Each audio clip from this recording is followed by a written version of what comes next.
What a day. Hello, good morning, good evening, wherever you are in the world. Welcome back to the Eesti Scot YouTube channel. To be honest, I don't really know why I'm recording this video. I think it's out of just pure sheer excitement. I am absolutely, oh my god. Oh my god. Oh my fucking god. So it was officially announced last night live on Strictly Come Dancing that Olly Alexander, the frontman of the very successful pop band Years and Years, or it's not even a band anymore, really. We'll get into that in a minute. He will be representing the United Kingdom at Eurovision 2024 in Malmö, Sweden. I'm going to talk about my feelings towards this. I think you can quite clearly see my feelings towards this, but I'm going to go into a bit more detail. I'm going to talk about the song. Obviously, we don't know what it is about. We don't really know anything too major, but we're going to talk about the information that we do have so far, and we're going to talk about what we can expect from Olly. But this is so exciting. Let's just do it. Without further ado, let's roll the intro.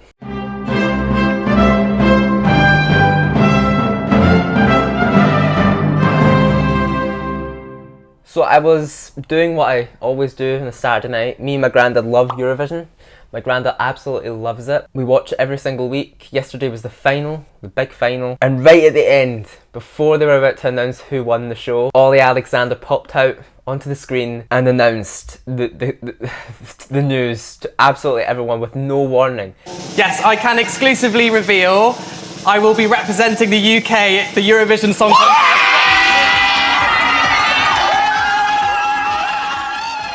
The BBC are very known for doing an announcement of an announcement.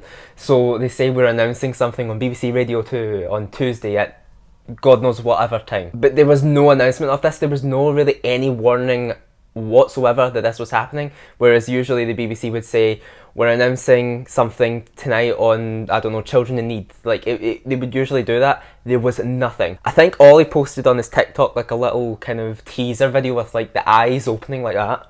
And people were speculating like something might be getting announced, but no one would have guessed, I don't think, that it was going to happen on Strictly. But it was a really smart idea by the BBC. Obviously, Strictly gets about 10 million viewers. It was on the BBC News at 10. Every newspaper was reporting it. Every single news bulletin had something about Eurovision and Olly Alexander in. When that happens, you know it's either for a good thing or for a bad thing, and this was obviously just immensely good. So Olly Alexander's actually been, people say he's only been rumoured for a few months, but he's actually been rumoured for years. He was, I think it's well known now that he was kind of the second place by the producers and by the delegation for 2022. I think they were about to choose him, and then Sam Ryder kind of came in with Spaceman, and maybe that was a bit better than what Olly had to offer. So then he wasn't chosen that year. I don't know what happened last year with May, I don't know. Maybe because tap music was still involved, I have no clue. But obviously this year, Olly has said, yes, I want to do it, and it's really, really exciting that an artist that is as big as Olly and has had a career like him is saying yes to Eurovision. A UK artist that has had a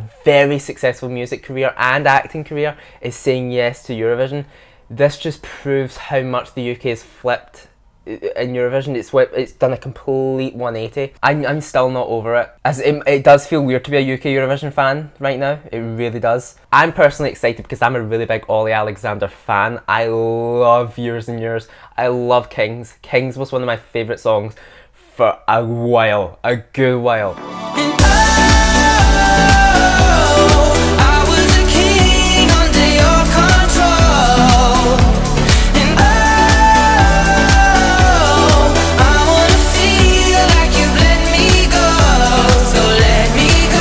Still listen to it today, like it's on my playlist. If it pops up, I'm like, oh, this is a throwback, and I love it so much. I love the song. Shine is a great song. Starstruck is an amazing song. I recommend you, if you are not from the UK and you have never heard of Olly Alexander or Years and Years, go check out some of his music. Check out his discography, because a lot of it is absolutely amazing. I'm sure he's had 2 successful albums. He's had a few number ones. He's been in the top 10. Every song I think he's done that's been semi-successful has entered to the top 10. He is a successful artist in the UK music industry. It's just so, oh my god, I'm still in shock. I think it's not kind of hit me yet that it's happening. Not only is Olly a really good singer and a really good artist, he's also an actor. He had a really, really successful TV series. He was the lead role in the series It's a Sin. It was a drama based around HIV and AIDS. It was an absolutely amazing series. It was so good. If you haven't watched it, he was incredible in it, and I think he's been nominated for awards for the series. He's been nominated for awards for his music as well. I read a tweet that sums this whole situation up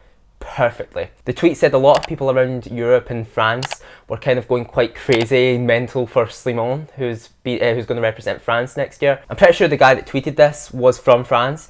He said that Slimane is big in France, but as much as Slimane is big in France, Olly is even bigger in the UK. We have Slimane, we have Just, we have Misty, and now we have Olly. Who else has been announced participating and is quite successful? This year is turning out to be like a fan contest. It's like every single artist is well known in some way. It's mental how many countries have actually announced their artist quite early, like really early. We have 8 artists now with Olly and 2 songs. And it's really early. We need to calm down. And I will say, if you haven't listened to some of Olly's songs in years and years, I don't think it's a band necessarily. I think he has backing singers and he has people to play instruments for him. It is a band essentially, but he is the front man. When you see Years and Years, you see Olly. It's Olly. Years and Years is Olly Alexander. If you haven't listened to any of his songs, go do that, because he is amazing and I'm very excited. Now, another thing that people are saying is that he's not a very good singer live. We can't rely on him vocally, which I think is a lot of bullshit, basically. Yeah, there has been performances that have been uploaded online on YouTube and he's performed at like award shows and stuff that haven't been great, like they haven't been awesome, which obviously isn't great, but we can't say that he can't sing live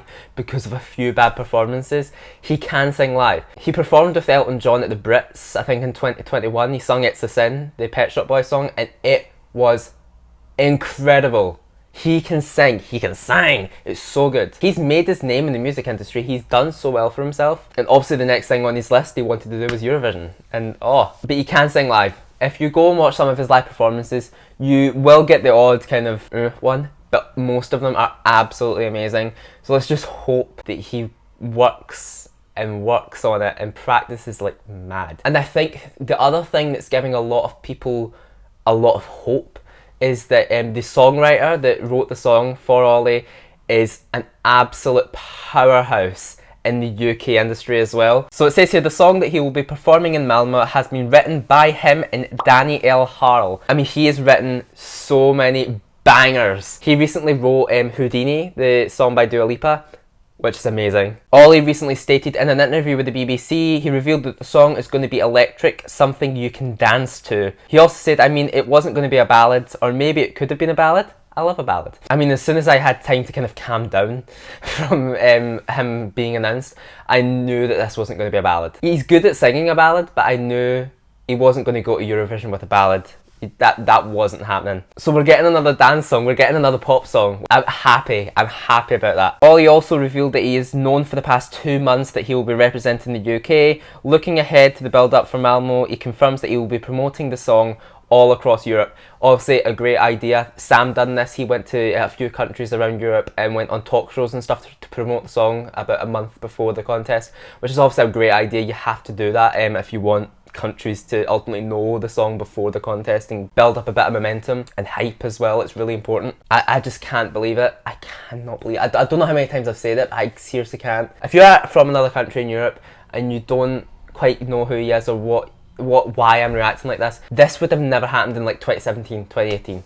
The UK has just completely turned a corner with Eurovision. They're in the renaissance right now, and I don't think it's going to be easy to stop them. It's like, I cannot believe it. It's also really exciting for other countries. This might give Ireland the kick up the arse they need to try and work harder at getting a qualification at Eurovision. It's needed for Ireland. I definitely thought when we got 0 points in 2021, I thought we're done.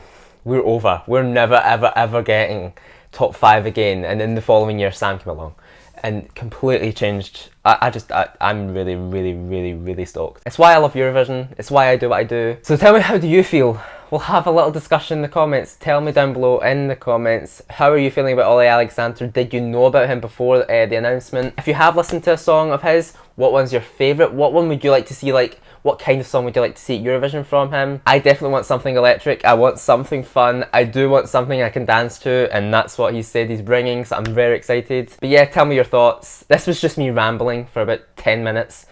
I hope you enjoyed it. Remember to like this video and subscribe to the channel. Trying to hit 1,000 subscribers before I actually get to Malmo, which would be a dream. If you could help me out, if you're watching this video and you're not subscribed, what are you doing? Subscribe, help me out, and I'll see you in the next video. Thanks so much for watching. Bye bye.